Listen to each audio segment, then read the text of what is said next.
Sia lodato Gesù Cristo e avanti con Maria. Buona santa serata a tutti voi cari figlioli, ben ritrovati con il nostro consueto appuntamento del giovedì sera a catechesi sull'ultimo libro della rivelazione biblica, l'Apocalisse, che non a caso prende proprio il nome dal greco apokaliupsis, che vuol dire Loué soit Jésus-Christ. rivelazione.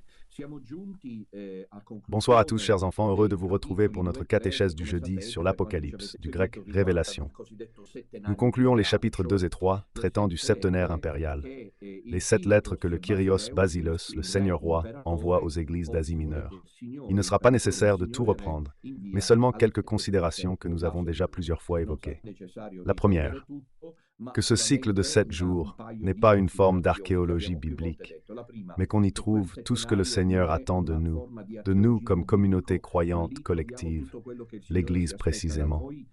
Deuxième point, ce septenaire révèle quelle est la véritable identité de l'Église que le Seigneur attend de nous. Par conséquent, nous pouvons toujours revenir pour vérifier nous-mêmes notre chemin par rapport aux attentes du Kyrios Basileus, du Seigneur ressuscité. Et ainsi, nous ouvrons maintenant le 4e chapitre. Le 4e chapitre marque une rupture narrative assez significative avec les 3 premiers chapitres. Le premier chapitre était la vision glorieuse du Seigneur ressuscité. Les chapitres 2 et 3 concernent, comme nous l'avons dit, les lettres du Seigneur ressuscité aux églises. Alors attention, jusqu'à présent il y a eu au centre, et il est important de toujours le souligner, le Seigneur Jésus, ce christocentrisme ardent, comme dirait Fontbaltaz de l'Apocamas. Au 4e chapitre, l'horizon s'élargit, commence le cycle de vision que l'apôtre Jean enlevait au ciel. Alors nous allons maintenant lire, comme à notre habitude, le texte sacré, le 4e chapitre, qui est constitué de 11 versets. Je dois dire, comme pour chaque chapitre de l'Apocalypse, que c'est l'un des plus beaux. En réalité, chaque chapitre de l'Apocalypse est toujours magnifique. Ce chapitre, je le dis tout de suite, nous introduit, le titre l'indique, dans la vision solennelle du Père. Ici, tout de suite, comme préambule, il faut dire que notre foi chrétienne, comme le dit très clairement Fontbaltaz, est une foi christocentrique et trinitaire. C'est crucial, car la Trinité est délaissée, voyez-vous. Et pourtant, chaque action liturgique communautaire et chaque prière personnelle commence au nom du Père, du Fils et du Saint-Esprit, et se termine de même au nom du Père, du Fils et du Saint-Esprit. Je te baptise au nom du Père, du Fils et du Saint-Esprit. Je te bénis au nom du Père, du Fils, etc., etc. Donc le souffle, je suis extrêmement préoccupé par cet aspect, car étant le sommet, le point culminant de toute la foi chrétienne, c'est précisément ce qui est négligé comme énonciation dogmatique. Durant ces 11 années horribles d'apostasie bergolienne et de fausse église, ce n'est pas la Christologie qui est particulièrement visée. Réfléchissons. Mais le sujet devenu absolument tabou, le sujet dont on ne parle pas, vraiment pas du tout, c'est presque une obligation satanique, car Bergoglio n'en parle pas, mais les évêques n'en parlent pas, les cardinaux n'en parlent pas, personne n'en parle. La Trinité reflète le style existentiel et prophétique de von Balthasar. Ce n'est pas sa catéchèse, mais plutôt l'Apocalypse, chapitre 4. Ça colle. C'est presque une vision prophétique qu'il a eue. Von Balthasar insistait beaucoup là-dessus, de la Christologie à la Trinitaire. Sinon, notre foi devient un monothéisme stérile, en ce sens que nous sommes monothéistes. Dieu est un seul, mais en 3 personnes. Et il me semble, avec une énorme inquiétude théologique et pastorale, que cette dimension trinitaire risque, si ce n'est de disparaître, de difficilement survivre. Là aussi, l'Apocalypse soigne. Voyons le chapitre 4 maintenant. Le Christ emplit nos yeux dans ces 3 chapitres, car il nous a suivis. Nous avons l'esprit rempli des images du Kyrios, qui d'abord semble vêtu de blanc, avec des cheveux blancs, la ceinture d'or, les pieds de bronze incandescent qui passent à travers la menorah, les chandeliers, et ainsi de suite. L'Esprit, les yeux remplis du Kyrios Jésus-Christ, qui au chapitre 2 et 3 prend le contrôle de tout et s'adresse aux églises en tant qu'empereur. Mais, soudainement, et pourtant pas inopinément, au chapitre 4, l'horizon s'élargit. De christocentrique, il devient trinitaire. Ce mouvement, de Jésus-Christ au Père, puis au Saint-Esprit, à la Trinité en tant que telle, est, je dirais, obligatoire et normatif. L'Apocalypse nous y aide. Il me semble que c'est là le message le plus important. Mais ensuite, bien sûr, comme nous le verrons, il y a aussi des retombées spirituelles et la découverte d'être aimé par le Père. Comme le dit la lettre de Paul aux Romains, Saint Paul apôtre aux Romains, Dieu ne nous a pas donné un esprit de peur, mais un esprit de fils, grâce auquel nous crions « Abba ». Je le rappelle pour les moins sensibles, pour ceux qui ne se laissent presque jamais affecter, même par un petit grain de foi, disons, vibrante, je ne sais comment dire, passionnée, chaleureuse. Abba n'est pas père. Abba n'est pas père, c'est plus. On banalise, mais c'est ça au fond. Papa. Appeler père ou papa, c'est différent. Aucun enfant spirituel n'appelle son prêtre, son père spirituel, papa. Mais papa, c'est unique, non? Le papa que tu appelles papa à la maison, quel que soit votre lien. Et ainsi donc, Jésus appelait Dieu Père par le nom de papa. Et nous, dit saint Paul, avons reçu cette transposition trinitaire pour laquelle plus nous regardons Jésus-Christ, plus nous regardons l'agneau, car ainsi le définit l'Apocalypse, et plus nous sommes immergés dans l'horizon des relations trinitaires, dont je me vante d'avoir tant de fois ces années-ci parlé à vous tous. Donc nous avons maintenant ce point de vue théologique, ce que je voudrais appeler dilatation christocentrique. Car au centre, il y a toujours lui, Jésus-Christ, mais un Christ trinitaire centré au chapitre 4. Cependant, il y a ensuite une retombée de type spirituel, comme nous le verrons dans le dernier appel que je lancerai de ce chapitre 4. Splendide, splendide chapitre. C'est presque une vision, dit quelqu'un des Sergetti, cinématographique, et redécouvrir, parce qu'il nous a été donné en don, donc ce n'est pas une découverte. Ça ne devrait au moins pas être une découverte. L'amour de Dieu le Père, que nous sommes ses enfants, que ce Dieu est un Père. Regardez comme tout change. Il est Père et tu peux l'appeler Papa. Regardez comme tout change.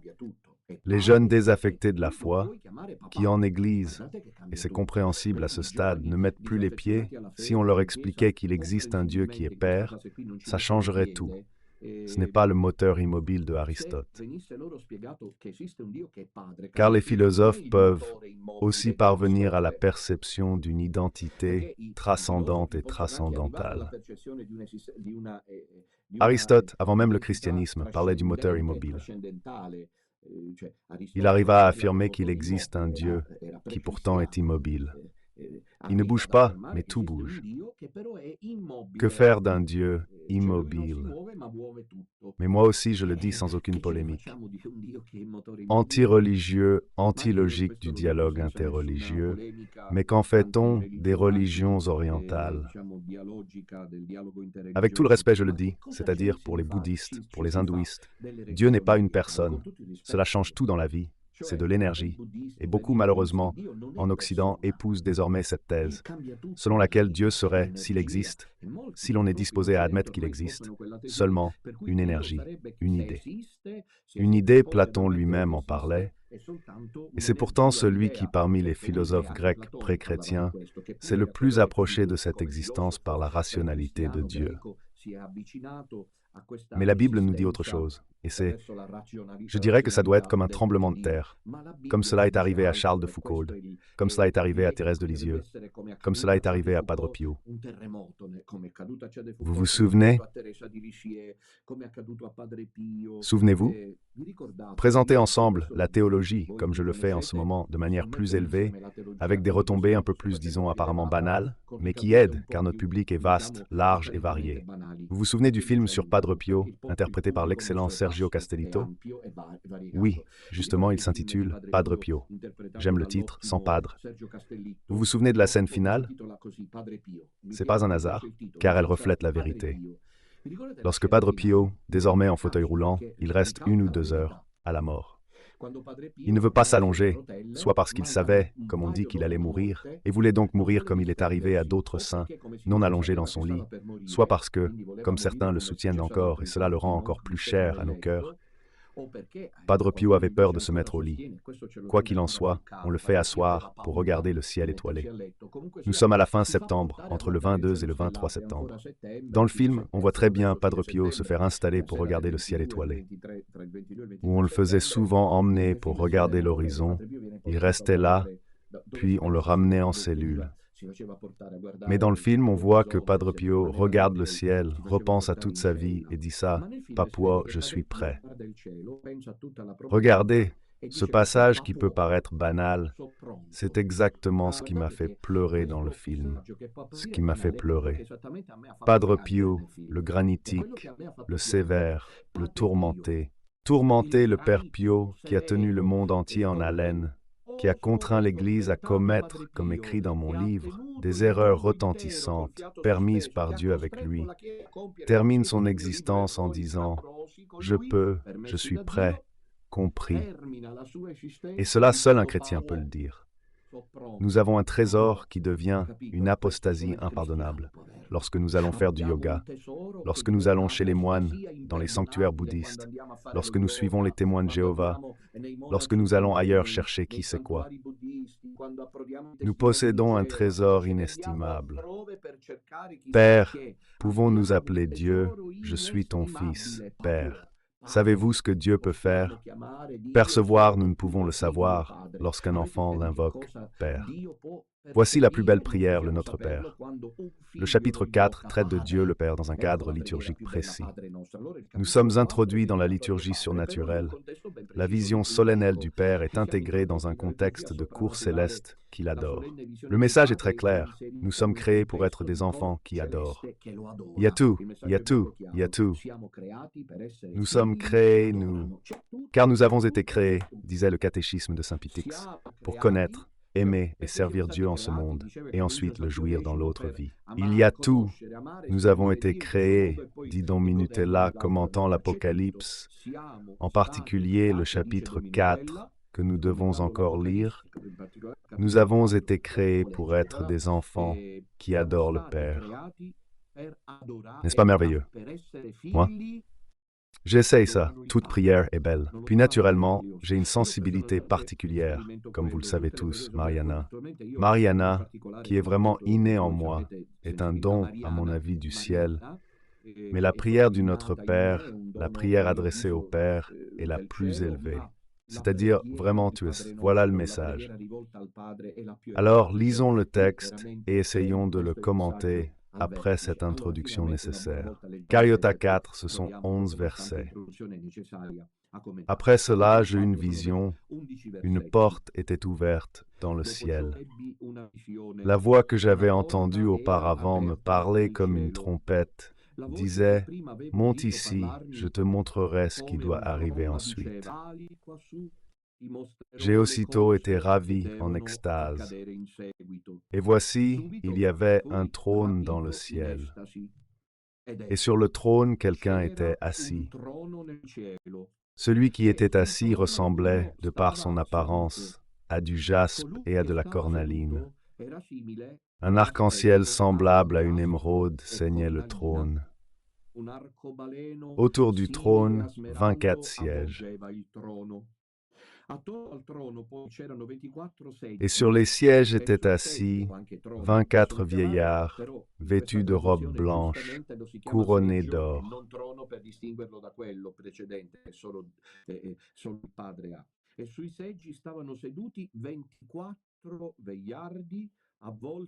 Des éclairs, des voix et des tonnerres sortaient du trône. 7 lampes allumées brûlaient devant le trône, symbole des 7 esprits de Dieu. Devant le trône, vous voyez qu'à la fin, dans la séquence narrative de ce chapitre 4, le terme technique, celui qui sert de fil conducteur du texte, c'est le mot trône. C'est la plus fréquente. Pourquoi? Je dois le révéler. C'est le Père, le Tout-Puissant, le Saint sur le trône, le Roi qui règne, à qui tous obéissent. Donc c'est le Père, mais il détient le destin du monde. Voyons ce qu'il y a devant le trône. Devant le trône, verset 6, il y avait comme une mer. J'ai compris pourquoi elle me plaît. Il trône n'a pas de montagne devant. Je suis désolé pour tous les Vultiliens. Au contraire, les partisans de Don Minutella jubilent. Devant le trône, préparons-nous à cette extase pour Don Minutella, qui a hâte d'aller au paradis, car je ne présume pas que cette mer sera jamais déplacée. Devant le trône, il y avait, regardez comme elle est cette mer, une mer transparente, semblable à du cristal. Tout comme vous pouvez l'imaginer, nous avons dit à maintes reprises un langage symbolique, car l'Apocalypse se déroule à travers un registre symbolique. Et maintenant encore, en une séquence toujours plus croissante, un mezzo al trono. Un mezzo al trono, ce sont les choses les plus difficiles à comprendre. Un mezzo al trono. Et autour du trône, il y avait 4 êtres vivants, plein d'yeux, devant et derrière. Donc 24 anciens et 4 êtres vivants, plein d'yeux. C'est un langage symbolique. Et lui, Giovanni, ensuite il les décrit parce qu'il voit ça. Le premier être ressemblait à un lion. Le second être vivant avait l'apparence d'un veau. Le troisième être vivant avait l'apparence d'un homme. Le quatrième être vivant ressemblait à une aigle en plein vol. Les 4 êtres vivants ont chacun 6 ailes et ils sont remplis d'yeux. Cela se répète car, selon certains, Jean aurait oublié qu'il avait déjà dit dans un verset précédent qu'ils étaient pleins d'yeux. D'autres ajoutent que cette répétition souligne le thème de l'œil. Ces 4 êtres vivants sont pleins d'yeux. Et maintenant arrive la liturgie de l'Apocalypse. Plusieurs interprétations existent, et les chercheurs se demandent. Jean a composé ces hymnes, les entendant au ciel ou les puisant des premières communautés chrétiennes. Selon certains, ils circulaient déjà. C'est beau quand on les écoute, plus présents dans le Nouveau Testament, ces hymnes de l'Apocalypse. C'est une parenthèse très rapide. Hier soir, Frère Célestin a donné la catéchèse biblique. À un certain moment, il a dit quelque chose qui m'a beaucoup frappé dans sa catéchèse, à savoir qu'il disait qu'il serait utile que beaucoup du nouveau rite soit repris, parce que sur certains points, il surpasse effectivement certains aspects de l'ancien rite. Je suis absolument d'accord, surtout par exemple pour ce qui concerne la liturgie des heures.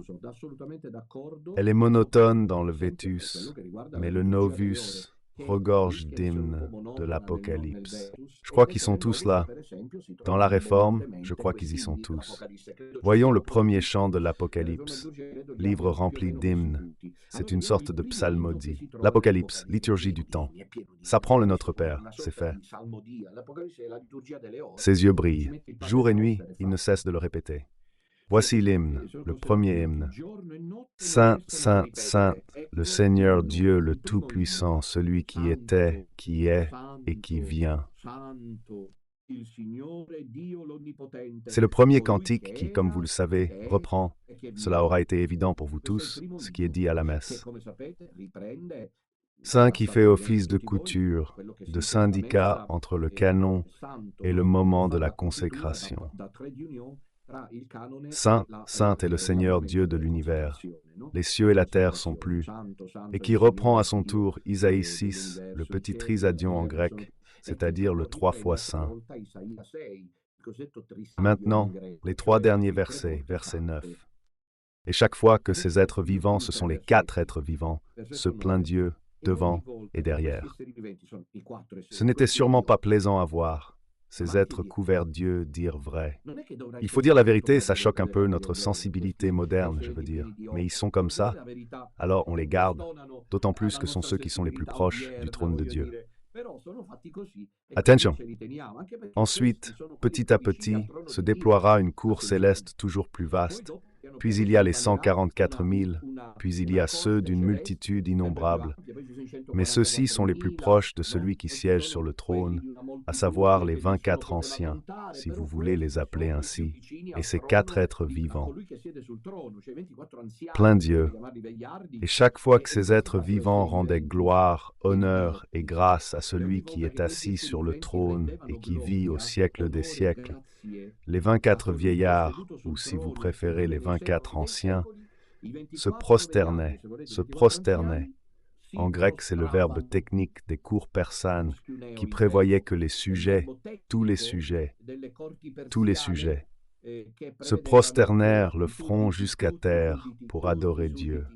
Nous, malheureusement, comme le déplorait Benoît XVI, alors encore cardinal, cette idée de prosternation, nous l'avons pratiquement totalement perdue. Presque plus personne ne s'agenouille dans les paroisses, dans les églises. Les prie-dieux ont disparu, mais par exemple, plus on va vers l'Est, plus cette sensibilité demeure. Il n'est pas nécessaire de citer, par exemple, tous nos frères orthodoxes qui adorent Dieu en faisant ces continus ménis, c'est-à-dire qu'ils font ainsi le signe de croix et essaient de se baisser jusqu'à terre, en tout cas ils se prosternent. Mais imaginez encore plus les musulmans. C'est étrange à dire, mais c'est un fait. Si tu entres ou si tu vois à la télé une mosquée où l'on prie le vendredi, là où l'on prie le vendredi, tu verras que tous ceux qui y sont se prosternent à terre, le front jusqu'à terre. C'est paradoxalement une évocation du livre de l'Apocalypse. Et nous n'avons plus ça clair. Nous, catholiques humains, ne nous sentons plus clairs, car nous avons perdu de vue la proximité et l'adoration. 24 anciens, c'est un code. Au ciel, pas de douleur articulaire. Ces vieux se prosternent pourtant. Ils se prosternaient devant celui qui siège sur le trône et l'adoraient, car la prosternation indique l'adoration, celui qui vit au siècle des siècles. Ils portaient leur couronne devant le trône en disant « Et voici le deuxième cantique de l'Apocalypse. Il y en a plusieurs. Nous les compterons une bonne fois ensemble. C'est le deuxième cantique. » Donc vous voyez que le chapitre 4 que j'ai intitulé « La solennelle vision du Père et la cour céleste qui adore », somme toute, c'est une sorte de sisyllben liturgique. Jean s'est peut-être inspiré de ce qui pourrait être l'ouverture d'un rideau, appelons ça comme ça, concernant les liturgies proto-chrétiennes. Simple, mais en même temps solennel. Ces 24 anciens qui forment en quelque sorte l'assemblée des plus proches de Dieu se prosternent, adorent celui qui vit au siècle des siècles et jettent à terre leur couronne en disant où se trouve l'hymne, le deuxième et le premier de ces êtres, les 4 êtres. Nous verrons qui ils sont selon la tradition, qui, plein Dieu, chante le trisagion, ceux-ci, prostrés à terre au verset 11, qui conclut ce texte extraordinaire. Vous serez d'accord avec moi, je ne me trompe pas en l'appelant un texte somptueux. Ils disent « Tu es digne, Seigneur notre Dieu, de recevoir la gloire, l'honneur et la puissance. » Chaque mot ici a été pesé. Gloire, honneur et puissance, c'est une trilogie attribuée à celui qui détient le pouvoir. Parce que toi, tu as créé toutes les choses qui, par ta volonté, ont été créées et subsistent. C'est le passage qui se commet tout seul. Il a juste besoin de quelques approfondissements.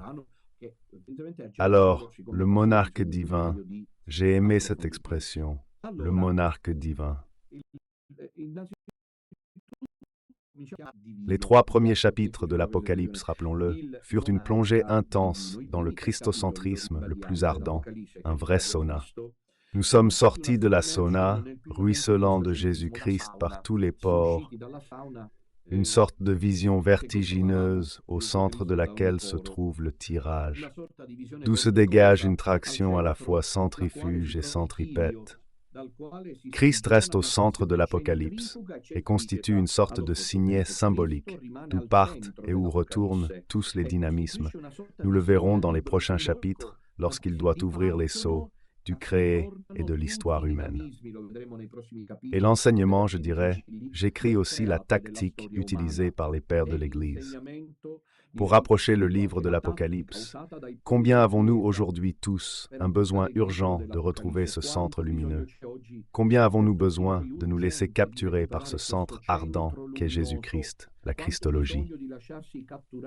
Il faut recadrer le point alpha, comme le disait von Balthasar, et le rendre pastoralement présent.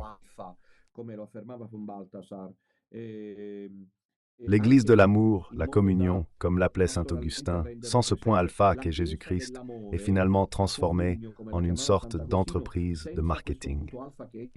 Ces jours-ci, la réponse du cardinal Becciu a fait grand bruit. Il a été interrogé sur l'affaire de l'achat du palais multimillionnaire de Londres et a répondu, rien de moins, au journaliste Padre Tornielli. Ce dernier affirmait que l'enquête était en cours et que Becciu était considéré comme le responsable.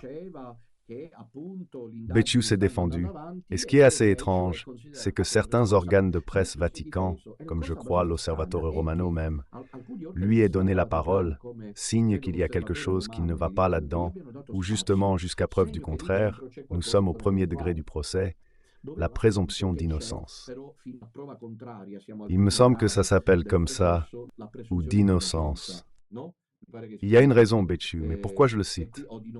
Car pourquoi, au-delà de qui est responsable ou non, l'image délétère, désastreuse, ruineuse qui en ressort est celle d'une Église qui est un marketing, qui est une foire mondiale, une société affiliée à une sorte d'ONU du fer. Et ça surtout car on a délaissé Jésus et l'Évangile. Avec le chapitre 4, cependant, la scène change soudainement. Comme l'écrit Tripaldi dans Abandonati a Patmos, lettre angélique et les 7 lettres, Jean raconte un voyage extatique qui le conduit à contempler le trône divin et la cour céleste. Avec le 4e chapitre, comme je vous l'ai déjà dit, la perspective s'élargit, car Jean, transporté au ciel, le texte dit « monte ici haut », est accompagné par un ange, l'ange conducteur, l'ange accompagnateur. Encore plein de Kyrios. Voyez, attention, voyez celui qui siège sur le trône, c'est-à-dire qu'il a la vision de Dieu le Père. Du christocentrisme exacerbé, focalisé sur le Christ Pantocrator, maître de l'histoire, l'empereur qui adresse sa parole à l'Église, on passe maintenant à un nouveau champ visuel, comme une sorte de travelling cinématographique bien orchestré, et l'on aboutit à la vision trinitaire. Jean, ravi en extase, se trouve à admirer, à contempler, à voir en quelque sorte la première personne divine, Dieu le Père. Le message est encore une fois clair et se répète. Avant d'engager la bataille contre le pouvoir du mal, qui s'est déployé dans l'Apocalypse de manière inattendue, il faut remplir son cœur, ses yeux, avant tout, du Kyrios, c'est-à-dire de Jésus-Christ, car il est la dernière révélation de Dieu. Et puis en lui, du Père. Mais voyons comment se déroule cette séquence d'images. Le texte précise « Voici une porte était ouverte dans le ciel ». Le verbe grec anouago indique précisément une ouverture au sens de révélation de vie, car évidemment le ciel n'a pas de porte. Il s'agit d'un symbole qui indique ce qui se trouve de ce côté du monde par rapport à ce qui est au-delà maintenant. Donc une démarcation, une frontière que seul et uniquement Jésus-Christ a pu marquer et que maintenant Jean franchit. Et comme le dit Don Divo Barsotti, il entre maintenant dans le monde de Dieu. Comme l'affirme Ugo Vanni, le ciel est le symbole de la barrière, cette porte qui s'ouvre et qui par conséquent était fermée, la barrière qui sépare la transcendance de Dieu de l'immanence de l'homme. Mais c'est une porte qui s'ouvre, une porte. Et la porte est ouverte par le Kyrios. Dans la lettre à l'église de Philadelphie que nous avons examinée, Jésus-Christ lui-même, qui tient en main les clés pour ouvrir et fermer, dit à l'ange de l'église de Philadelphie et écrit « Ainsi parle le Saint, le véritable, celui qui détient la clé de David. Celui qui ouvre, nul ne fermera, et celui qui ferme, nul n'ouvrira. Voici la valeur christologique, la porte s'ouvre et se ferme. Pourquoi Kyrios s'il est seul à ouvrir le ciel? S'il n'y avait pas eu et s'il n'y avait pas Jésus-Christ, personne ne pourrait, et c'est ce que la théologie enseigne, car les justes étaient tous avant la passion rédemptrice, la résurrection du Christ au sein d'Abba. Le limbe, c'est une question à traiter peut-être dans d'autres contextes. Jésus est la porte, selon Jean 19. Je suis la porte. Si quelqu'un entre par moi, il sera sauf, il entrera et sortira et trouvera du pâturage. Don Divo Barsotti évoque la porte d'Apocalypse 4.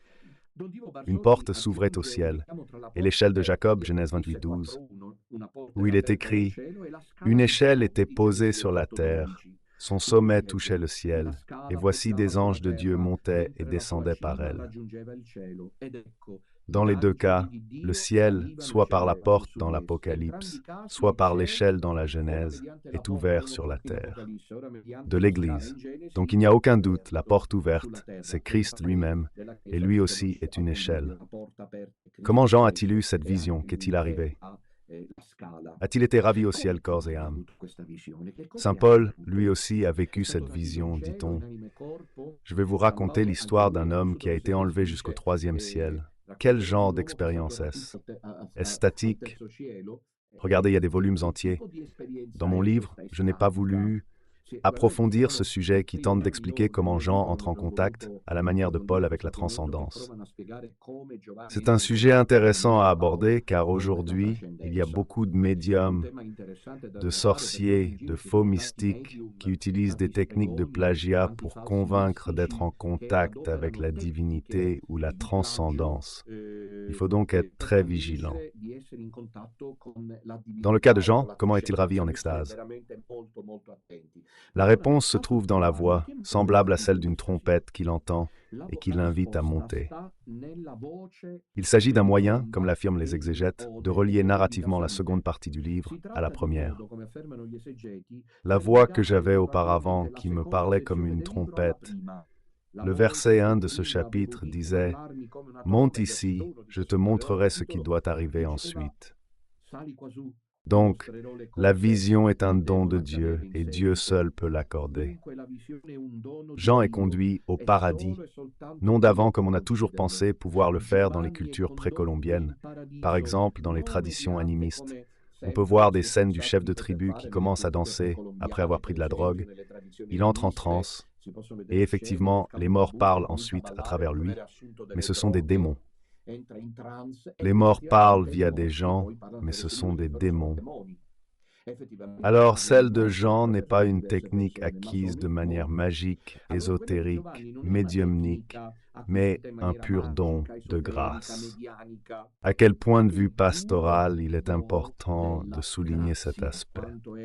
L'exégète Tripaldi dit que Jean essaie de décrire une seconde phase plus profonde de son extase, où le passage à l'état de pneuma est imaginé et représenté comme une perception immédiate et nette de sa séparation du corps physique et de son ascension au ciel. Le récit des premières années des apparitions à Medjugorje m'a toujours impressionné. Et je le crois, Visca, je le racontais souvent à la paroisse, ça. Et je me souviens du choc incroyable que cela provoquait chez les catholiques bien pensants, des débuts, ceux qui n'y ont plus jamais mis les pieds ensuite. Ce sont ces catholiques qui vont à la messe, mais ne veulent pas parler de mort, de paradis, d'enfer, de purgatoire. Non, ils veulent un christianisme compris comme une recette pour bien vivre sur terre. Visca et Yapov ont été emmenés au paradis, en enfer et au purgatoire par la Madone. Et il raconte que, lorsqu'elle leur a pris la main, ils sont passés comme à travers un tunnel, et qu'ils voyaient, comme lorsqu'un avion prend de l'altitude et qu'on regarde vers le bas, l'horizon s'éloigne de plus en plus. Eux aussi ont vécu ça. C'est-à-dire vraiment, l'extase que Giovanni a vécue peut être comprise de cette manière. Par ailleurs, le texte dit « Je fus ravi en extase ». Et finalement, ce que Jean voit immédiatement, c'est un trône dans le ciel, et sur le trône, quelqu'un était assis. Celui qui était assis ressemblait, par son apparence, à du jaspe. Et maintenant, nous allons de manière un peu décevante à vrai dire, avec laquelle Jean essaie de décrire ce qu'il a vu. Il a vu! C'est une vérité de foi, car c'est une parole révélée qui garde l'infaillibilité et l'inhérence. L'instruction a vu Dieu, nous, comme Jean, verrons Dieu, non ensuite, probablement pour retourner de nouveau sur terre, mais pour y demeurer éternellement. Saint Paul dira, mes chers enfants, courage, Saint Paul dira. Pour une brève, momentanée tribulation sur cette terre, une immense félicité de gloire nous attend au paradis. C'est exactement ça, Dieu le Père, Jean, contemple celui auquel nous devons tous parvenir, quelque chose d'extraordinaire. Et je le vois de manière mystérieuse.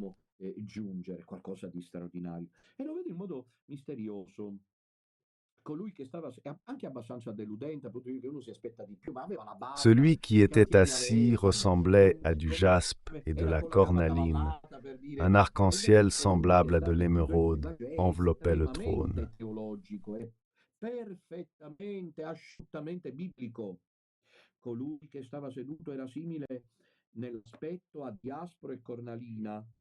Voyons tout de suite les premiers aspects. Jean voit Dieu, le trône. Le trône, comme vous pouvez facilement l'imaginer, indique souveraineté, commandement absolu, domination, pouvoir incontestable, royauté. Et Dieu le Père est tout cela.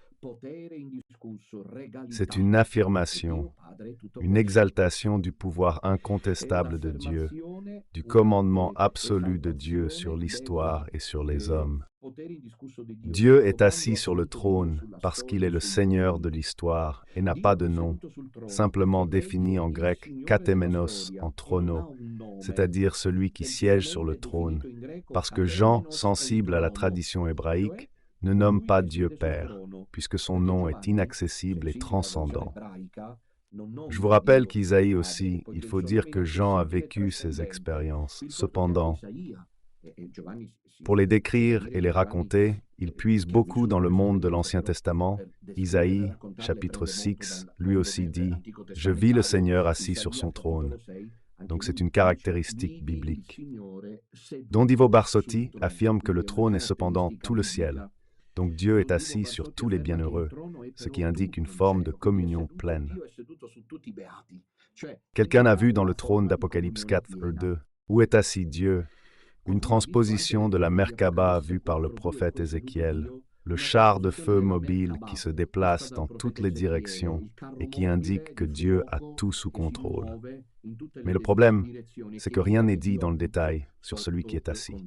Comme le dit Barsotti, le langage est très pauvre, générique et, j'ose ajouter, décevant. On indique plutôt une ressemblance avec certaines pierres, de façon inattendue. Et ici, le thème des pierres dans l'Apocalypse est décisif. Si ce n'était pour l'appropriation par tout un monde ésotérique, New Age, qui en a fait son cheval de bataille, nous pourrions l'approfondir. Mais l'Apocalypse parle de ce pouvoir des pierres, quoi qu'il en soit. Le texte. Ce renvoi symbolique sert avant tout à Jean, celui des pierres. Il en voit trois. Il voit trois pierres à la fin. Il voit le jaspe, la cornaline et l'émeraude. Ce sont les pierres avec lesquelles Jean décrit la vision du Père. Nous savons que la lithognosie, c'est-à-dire la connaissance des pierres dans leurs diverses expressions minières, ou la lithologie dite, autrement dit l'étude des pierres encore, était une science très répandue dans l'Antiquité. Puis avec le temps, elle s'est perdue. Aujourd'hui, la New Age et le monde ésotérique l'ont reprise. Les pierres, selon cette tradition que Giovanni reprend manifestement, je ne l'invente pas, seraient, j'emploie le conditionnel, mais j'y crois, conductrices d'énergie et de mystère. Il y a des pierres qui possèdent des propriétés et indiquent des significations cachées. Je cite les exégètes, Les pierres ont une valeur pédagogique, cathartique, parfois même exorcistique. Ici, je n'ai pas pu écrire, mais quand je fréquentais Matteo Lagrua, lui teneva des pierres dans son bureau, et il m'a expliqué qu'elles lui servaient aussi dans ses prières d'exorcisme. Les trois pierres que j'envoie autour du trône sont le jaspe, la cornaline et l'émeraude. Leurs propriétés justifient leur place dans le texte. Les 3 pierres sont présentes dans le Phédon de Platon, qui est un texte historique, et sont considérées comme les pierres de l'hyperuranion, c'est-à-dire du monde qui est au-delà de tous les autres, et donc appartenant à la sphère céleste, précisément le monde où Giovanni arrive maintenant. Donc c'est déjà une première façon pour Giovanni de dire qu'il est au ciel, dans l'hyperuranion, si vous voulez. Les dithyrambeurs grecs recommandaient la pierre de jaspe. Commençons par jaspe, cornaline et émeraude. La première pierre que Jean voit est le jaspe. Le texte dit que celui qui était assis sur le trône ressemblait à du jaspe, la première qualité de Dieu Père. Quelle pierre est le jaspe? C'est une pierre de couleur pourpre, avec des stries noires, transparentes comme du cristal, que les lithothérapeutes grecs utilisaient pour combattre l'anxiété et la dépression. Je trouve ça très intéressant. La vision de Dieu libère de toute agitation. Ou la vision de Dieu, en l'occurrence, n'est pas seulement celle extatique ou mystique, mais celle liturgique et celle de la prière. La vision orante de Dieu, dans notre cœur nous voyons Dieu, dans notre cœur se trouve le trône de Dieu, le catéchumène. Le trône est ici. S'il est ici, il n'y a pas de dépression. C'est vraiment une expérience vécue. C'est une vraie expérience. En tout cas, ce que Giovanni veut dire, c'est que justement nous avons dit que la vision du catéménos sur son trône, de celui qui est assis sur le trône, semblable à du jaspe, libre de tout, les peurs et toutes les angoisses de la vie terrestre. Quel est le premier message le plus beau que Jean nous dit? On s'attendrait à Dieu amour, non? Et au lieu de ça, avec la diaspora, le premier message qui arrive, c'est Dieu et paix. Et paix. Voilà, la première impression que Giovanni a. Il goûte la paix d'où sa vision.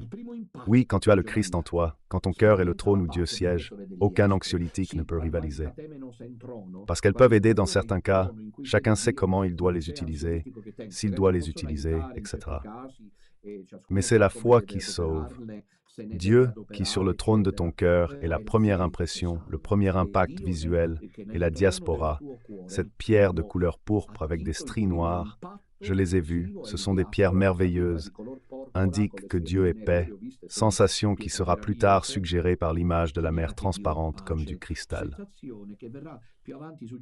À chaque passage, à chaque syllabe de ce chapitre 4, c'est comme une introduction progressive et de plus en plus profonde dans cette atmosphère de paix que le paradis apporte avec lui. Dieu est paix. Et si, même dans le monde, comme l'Apocalypse le dira bientôt, la bataille finale est sur le point de se déclencher, le saint dragon rouge, l'antéchrist, la bête noire, la trilogie antidivine, etc., etc., il faut toujours regarder vers le trône où il siège. Je suis allé tant de fois à Assise, étrangement par rapport à mon identité diocésaine et minutlienne, il y a quelque chose de franciscain qui m'attire en moi-même. Plus je m'en sens loin, plus je me sens attiré, peut-être aussi grâce à ma fréquentation de frères célestins. Mais moi, quand j'y allais les années passées, chaque année, plusieurs fois par an, à Assise, parmi toutes les choses, ce qui me frappait le plus, c'était ça. Dans l'ermitage des Carcéries, qui est là-haut, où François d'Assise aimait se retirer, il y a une statue qui le représente à terre, presque comme nos jeunes s'allongent, les mains derrière la tête, pour regarder le ciel étoilé. Puis il y a la grotte où il allait passer des heures à prier. À l'entrée, il y a cette phrase « Ubi Deus ». C'est vraiment ce qui m'a le plus marqué. Ibi. Et j'y pense souvent, ubi Deus, ibi pax, ce qui peut vouloir dire plusieurs choses. Quelqu'un comme Don Minutella est toujours au cœur du combat eschatologique. C'est son destin. Tout ce remue-ménage actuel, je n'en suis pas l'auteur. D'autres ont évoqué notre lien avant moi. Je disais à tous, vous verrez, j'en paierai le prix. Mais c'est juste que ça doit être comme ça. Cependant, attention, c'est pas parce qu'on est dans le bourbier, dans la bataille, dans le conflit, qu'on doit perdre la paix. J'espère pouvoir en témoigner, parce que je suis quotidiennement provoqué de nombreuses façons, selon moi, par l'esprit du mal, pour perdre patience, pour m'énerver. Ceux qui me suivent savent à quel genre de situation je fais référence, qui sont à la limite de l'invraisemblable, pour perdre mon calme. Je travaille sur ça, car qui a Dieu en soi, a la paix. L'autre pierre, j'aimerais approfondir, mais je ne peux pas. Je dois conclure. L'autre pierre par laquelle le trône de Dieu est décrit, la seconde, c'est la cornaline. C'est une pierre très semblable à l'ambre, que vous connaissez tous, je pense. Elle est de couleur jaune transparente avec des stries blanches, utilisée par les lithothérapeutes grecs. Pour soigner les problèmes de vue, les problèmes oculaires de ceux qui ne voient pas bien, peut-être veut-on dire que Dieu est inaccessible à la vue. Avec le temps, il faut être purifié, purifié aux yeux, non ceux du corps, mais ceux du cœur. C'est donc un appel à la purification qui revient, comme une version d'Isaïe. Vous vous souvenez d'Isaïe 6? Hélas, un homme aux lèvres impures. On s'arrête sûrement aux lèvres impures. Ugo Vanni estime que l'auteur du livre ne s'est pas intéressé à la signification symbolique et encore moins à leur valeur marchande, mais plutôt à leur luminosité. Il y en a trois qui transmettent beaucoup de lumière, et la lumière, dit Ugo Vanni, qui reste sans aucun doute, au moins au niveau national, l'interprète le plus important, la lumière est l'élément théophanique par excellence, et ces pierres sont particulièrement lumineuses, donc parfaitement adaptées à rendre l'idée de la théophanie en cours. Dieu est lumière, donc Dieu est paix. Dieu est lumière, second message. Le diacre, Dieu est paix. La deuxième pierre, la cornaline, Dieu est lumière. Et cela se trouve précisément dans le Corpus Johannicum, vous vous souvenez? Dans la première épître de Jean, Dieu est lumière sans ténèbres. Alors, la cornaline indique cette qualité qui revient aussi dans le prologue. Quelle merveille! C'est vertigineux. Au commencement était le Verbe, et le Verbe était la lumière des hommes, au lieu de Dondolindo Ruotolo, qui est toujours totalement original sur ce point. Et je l'admire pour cela, estime que les trois pierres symbolisent les trois personnes divines, la Sainte Trinité. Tant de choses à écrire qu'il n'y a pas d'image. Voici Dondolindo. On peut ne pas partager son avis, mais c'est suggestif. Il n'y a pas d'image plus belle et plus vivante de la Trinité dans toute l'Écriture que ces trois pierres. Cario, la diaspora et le Père. La cornaline et le Fils. L'autre était l'émeraude et le Saint-Esprit. L'altra era la... E dunque in questo momento mi sfugge l'altra, guarda un po', e l'altra era, dunque dov'è? L'altro era... D'autre part, dans le monde antique, le cosmos supérieur était représenté par un flot de métaux précieux et de pierres précieuses. Quelqu'un se souvient peut-être que plus loin, dans l'Apocalypse, la Jérusalem céleste est décrite avec de nombreuses pierres, de l'or, des pierres, du saphir, vous vous souvenez? Et il faut tenir compte, comprendre que dans l'architecture liturgique chrétienne du passé, l'invocation de l'Apocalypse était très forte, très forte. À Palerme, par exemple, dans la cathédrale de Palerme, dans la nef latérale gauche, il y a l'autel du tabernacolo, il y a l'autel du Saint-Sacrement. Regardez, le tabernacolo est entièrement fait de lapis lazuli. C'est un patrimoine. On a même un peu de mal à l'évaluer car on a peur de ce qu'il représente. Il est entièrement en lapis lazuli.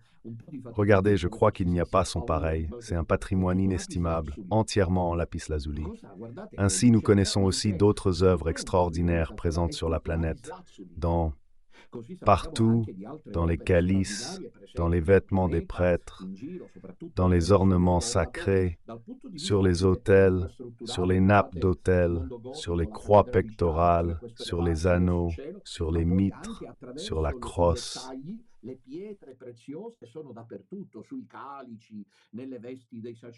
sur les croix, les anneaux, les mitres et la crosse.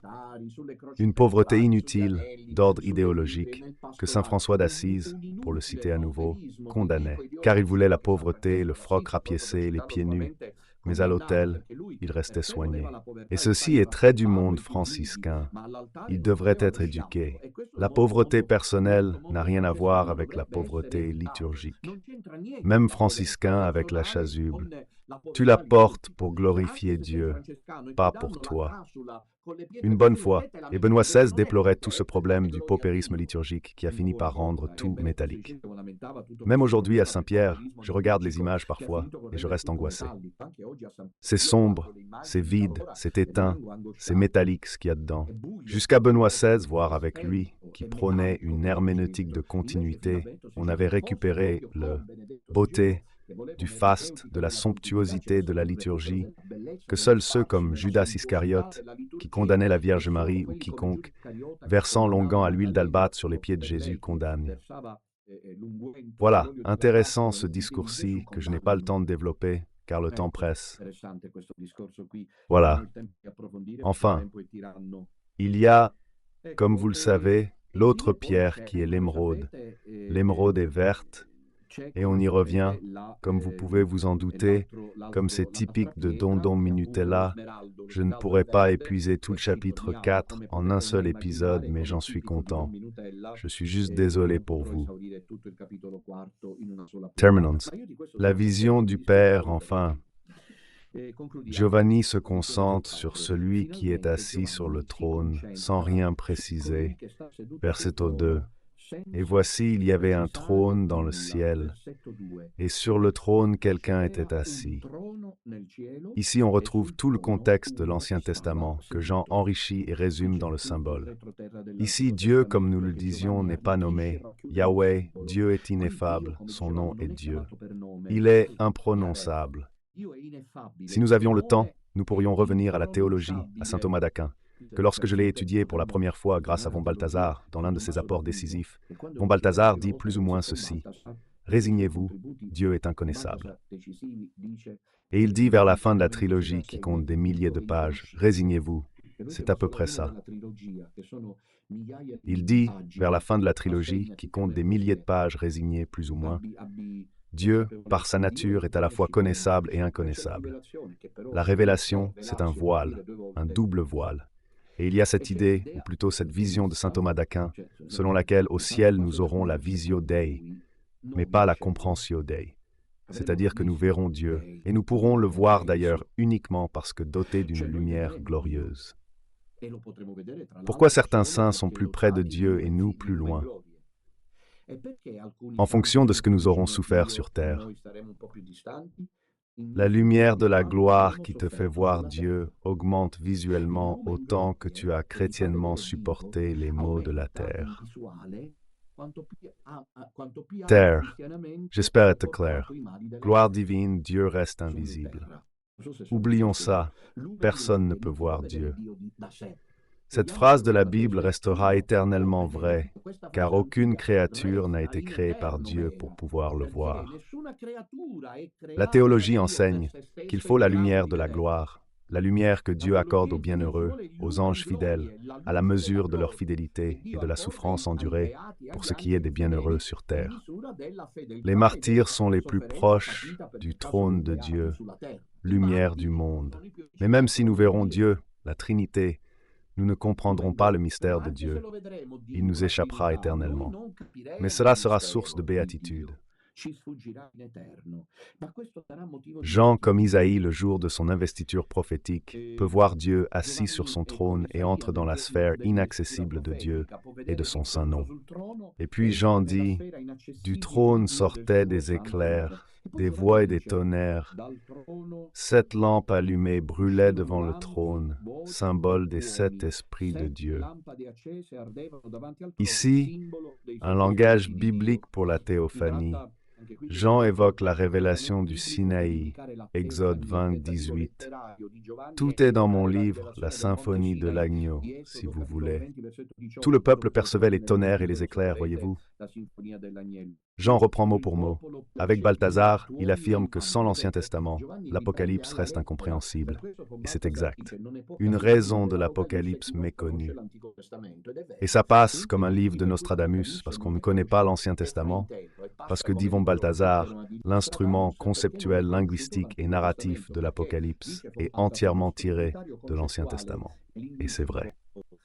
Jean est conduit devant le trône de Dieu le Père et entend cette théophanie, vit cette théophanie, dit le texte de Jean de l'Apocalypse. Il y avait des éclairs, des voix et des tonnerres. Écoutez Exode, la théophanie sur le mont Sinaï.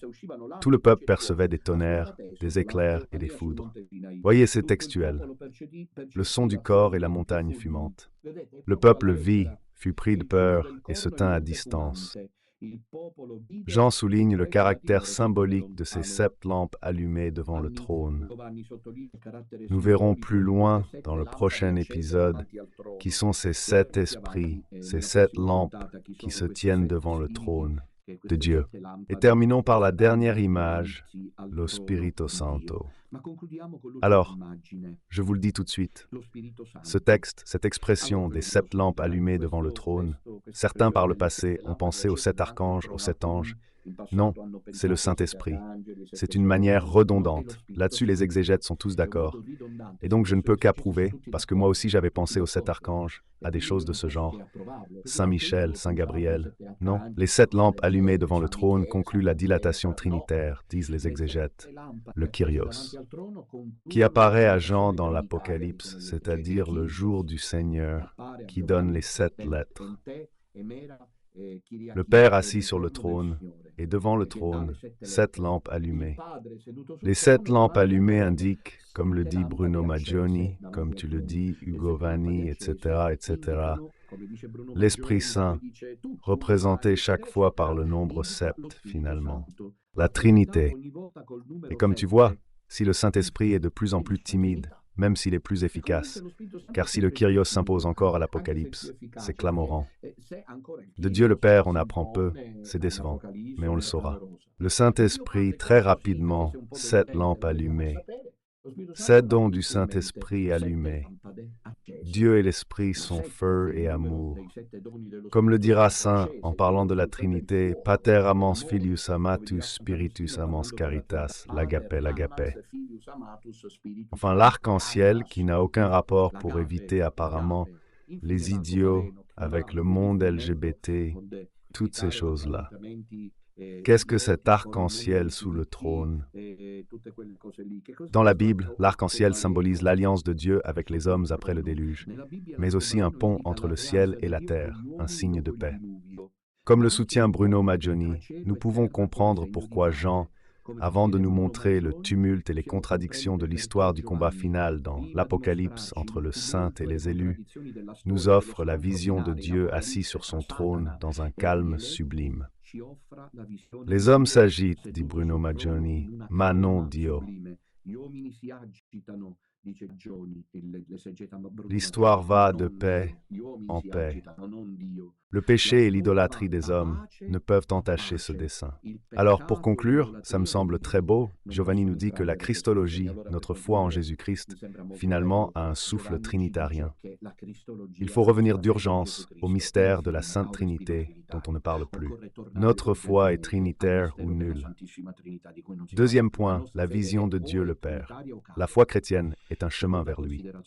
Tout part de Dieu le Père, la première personne divine qui est divinisée. Les pères de l'Église, qu'à Cappadoce, on appelait Pegaiateo, qui est la source de la divinité.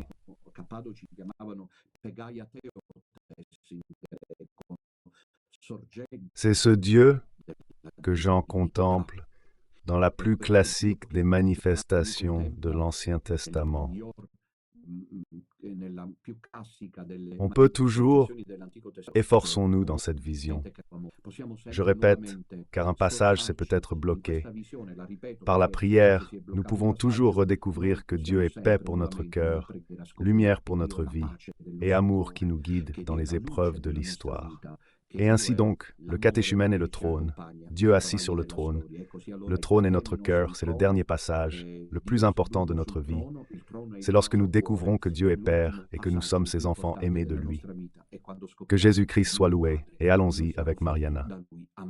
Sia lodato Gesù Cristo e avanti con Maria.